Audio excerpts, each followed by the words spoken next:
Hello to all you lovers out there. Hola. It is Juan and G, and we are in front of the couple of the month for June's house, and we're about to get into a good conversation. You want to know who they are? All right, we have Reverend O.C. Allen and the first gentleman, Rashad Burgess. We're about to get into a discussion about life, love, family, kids, religion, and how it all comes together to make one big old, beautiful, happy life. Yes, I know you want to know the secret, so let's go in and see what they got to say. All right.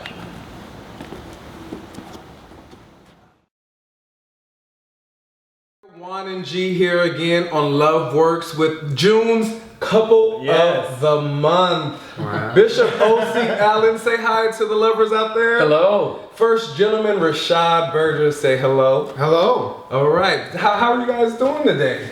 Awesome. Wonderful. Awesome. Thank you for inviting us into your lovely home. Absolutely. Thank you. Glad you guys are able to be here. Yeah, absolutely, absolutely. I know it's been a long time coming. I know you guys are very busy with everything you have going on.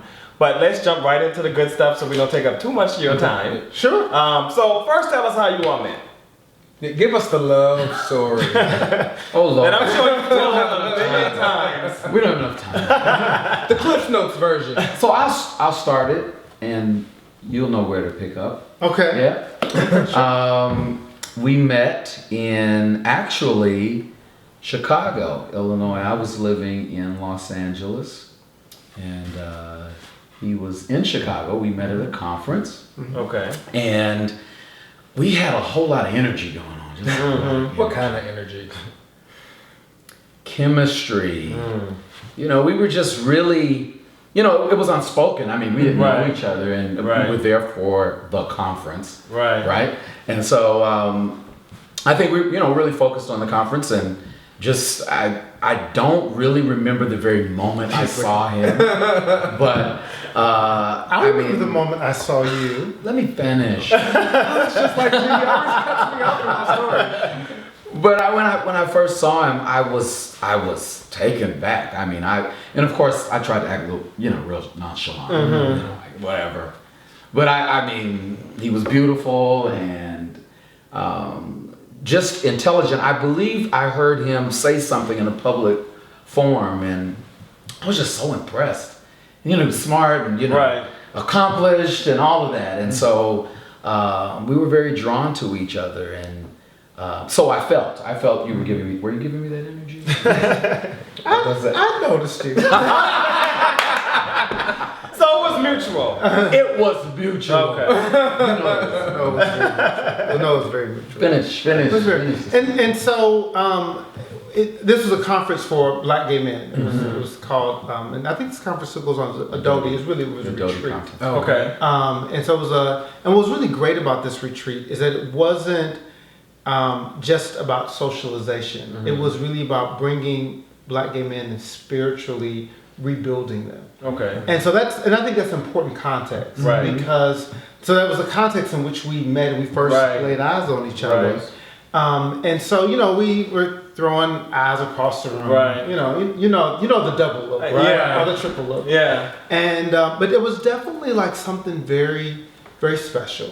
So we nothing really happened at the conference. I mean, you know, and I think the other important piece of context, I hope you're okay with me saying this. Oh, he's fine. This was in 1999, and that was my next question. So I'm glad you're. It was the year his sister passed. Okay. And so he was really going through a lot in terms of grieving, and so it was a particular. It was just a tenderness to that moment, and that and me seeing him in that connection. And so, needless to say, retreat happens. You know, he goes back to Los Angeles, I in Chicago, and years later, we had some mutual friends, and we saw each other once in Chicago, and then we just kind of fell off. It just kind of fell off, and we were both in church here in Atlanta in 2002. I had relocated here for CDC, which is where I used to work, and he was here relocating for school. Oh wow! And we saw each other sitting in a service. We did. And oh wow! And back in that same kind of environment, Right. in a spiritual just environment. yeah. That, we didn't run into each other in any other place other than the spiritual environment. Oh wow! And so I was sitting there because he was sitting a few rows in front of me, and I was like, "Is that Clay?"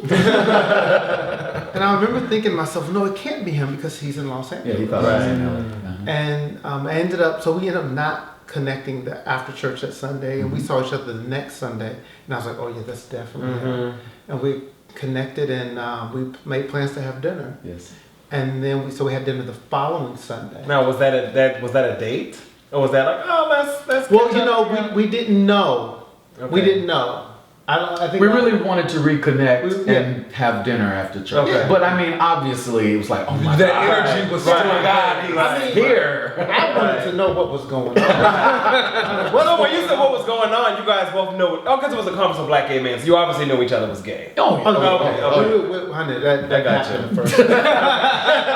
We have moved past that. We didn't have to have that conversation. Well, you wanted to know if he was available. Yeah, and man, that I he saw was that ready at to that dance. point in his life, Yeah. where he was at. I mean, I think Same thing on mine. I Yeah. think it was just a mutual interest, and because it was a real specialness to how Yeah. we connected, and we had dinner at R. Thomas's on Peachtree. I remember all the time. Yeah, and It's still there? It is still there. It is. Okay. And we had dinner. I'll never forget. It was October 21st. And He's so good with dates. well, I don't know. No, I remember it because it was the AIDS walk, and I didn't. So I thought we were going to go to Piccadilly. That was in my mind. Piccadilly. I said, I don't know what he got going on. I might have stuff going on. Piccadilly is safe. Right. Start off with Piccadilly. Start off with Okay. So what Start off with happened is that this is kind of pre-GPS kind of, and so we were driving down Boulevard up to Monroe and ended up getting diverted because of the AIDS walk, and ended up making our way somehow on Peachtree, and I'm like utterly lost, and he's following me. I'm like, where are we? I don't know where we're going. I don't know how to get back. I don't know. And so we ended up. Oh, so you were really on your way to Piccadilly? No, I really was. Yeah. Really Oh, was. thank God you got lost. Yeah. Because that would have been a great first And date. we went. We had. It was an incredible, magical moment. And we had dinner for 5 hours. Oh wow. And when I finished, I knew that he was it. And the truth is, I knew two things. I knew that he was it, and I knew that he was a pastor. Like I really knew. Like I had this like divine experience. And I wasn't. Oh, a before pastor. pastor. Oh, No, wow. I wasn't a pastor. I was like, this is like a real man of God. Yeah. So let me ask you this. You say you knew I did. right then. I really did. Tell me about that moment. Like, what are you feeling? Like, that moment where you know. I mean, it's difficult to describe the feeling because it's such a gut. It's like this moment when I feel like my gut and God aligns itself, and God begins to speak. And there's That's a few. really good. There's a few other times, but it's really, really That's true. awesome. Yeah. There's a few other times I've had that experience. I've had that experience when I was figuring out what school I was going to. And I walked on the campus of the University of Chicago, and I was like, I am supposed to be here. Right. This is where I'm supposed to be. Right. And the first I'm with the biotech pharmaceutical company now, and when I first saw the name of the company, I was like, I think I'm supposed to be there. It was like I had this moment with He's him, just and this up you don't it was question. I was like, this is Yeah. what we're supposed to do something bigger than just a date. There was Right. destiny and purpose connected to our being, and I felt it the first time we had dinner. And did Wow. you communicate it? Or when did you communicate it? Eventually, I mean, I'm sure during the course of our dating, I eventually let kind of all that. But out that dinner, it was pretty, it's hard to describe, but we didn't have a lot of assumptions. We didn't have a lot of expectations. And the chemistry, a spiritual chemistry was so strong at the table. It was.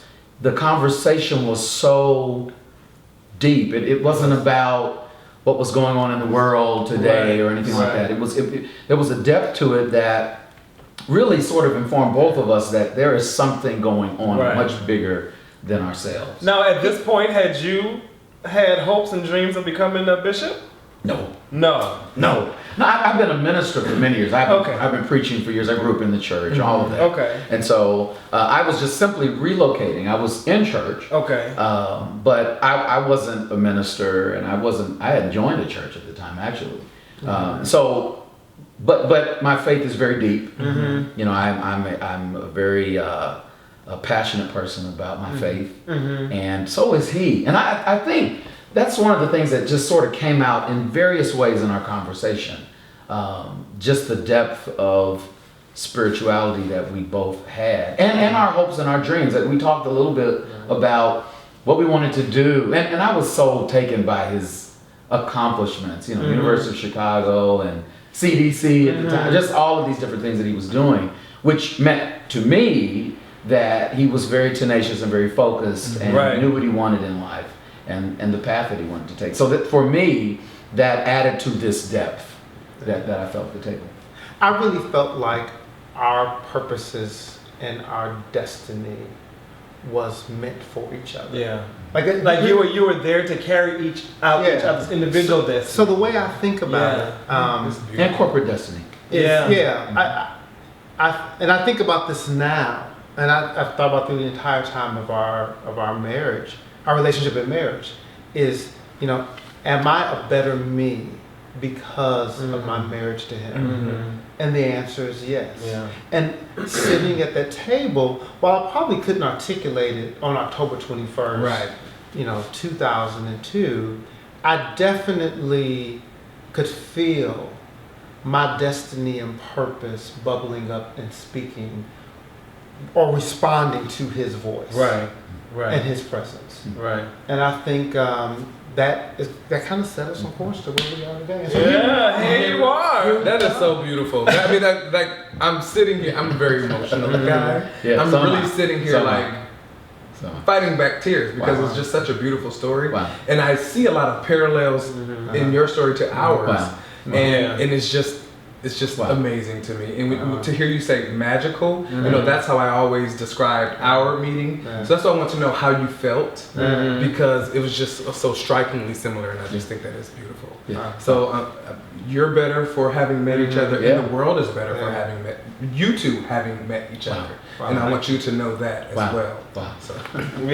And to be able to see a bigger purpose other than yourself, and not just be so wrapped up into, he's cute and we feeling this, but no, it's bigger than this. It is. You know, so I think that's amazing. Yeah, you know, if I might add, there's something we talk to couples a lot about. We talk about just as leaders, you know, there's this thing, you know, we love romance. Yeah. But there's, when it comes to marriage, what is the business of your marriage? Yeah. What are you building that will outlive you?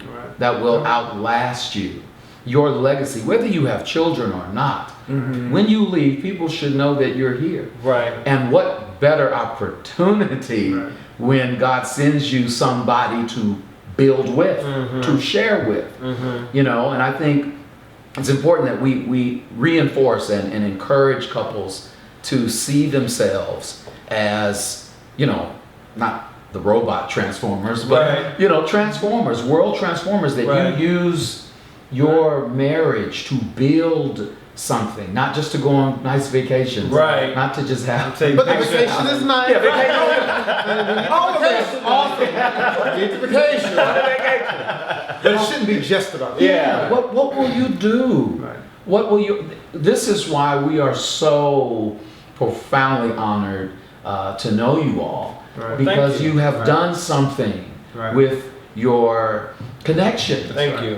And to me, that's what it's about. I believe that when, you know, your destiny is called forth, I believe this. And in many ways, God sends people to you to help you do it. Right. It's really, I agree 1000%. It's about recognizing that destiny also. Because I remember when we first got together, and after we first got married, it was like the universe was calling us to this work, and we were resistant to it. We were resistant to it, and then we finally just gave into it. it's like the floodgates just opened up. Yeah. So it's about recognizing that gift and that calling and that connection. That's exactly right. And then submitting. Yeah, absolutely. This is right. Absolutely. This is right. Yeah. That's exactly. I mean, you know, being able to truly surrender all to your purpose and destiny and say yes. Yeah. And simply saying yes. And, you know, connecting it to the you know, the marriage part, submitting to each other. Right. Yeah. You know, and I mean that in the perspective of, you know, reconciliation and compromise and working with each other. You know, relationships, any kind of relationship. I mean, you can have a tough relationship with your parents, Right, you know, right. but marriage takes work. It does. In order to work on anything, it requires, you know, working to yield yourselves to each other, Right. and finding out how to do that. I believe that's a success, and that is what has helped us, I believe, be here. Yeah, well, I think that you started on a great subject, and we're going to take a break right here, and we're going to get back into getting some more knowledge about how these guys make love work. Stay tuned. What's up to all you lovers out there? It's Juan and G, and we just got back from a run, and we thought this was a great opportunity to encourage all of you lovers out there, to go deeper into your relationship and take part in the Emory Strong Together campaign. Yeah, you know, oftentimes, you know, you worry about your physical fitness, your six-pack abs, your bulging biceps, but once you get into a relationship, you know, your sexual health kind of takes a back burner for some people. And we want to send a message out to you to let you know that sexual health is just as important as your physical fitness. Exactly. So take responsibility for each other's health, go deeper into your relationship, and go to strongertogether.us and take part into the campaign. And if you're eligible, you could even receive $80 for your time. Once again, that website is strongertogether.us. That's strongertogether.us. Go deeper. Peace.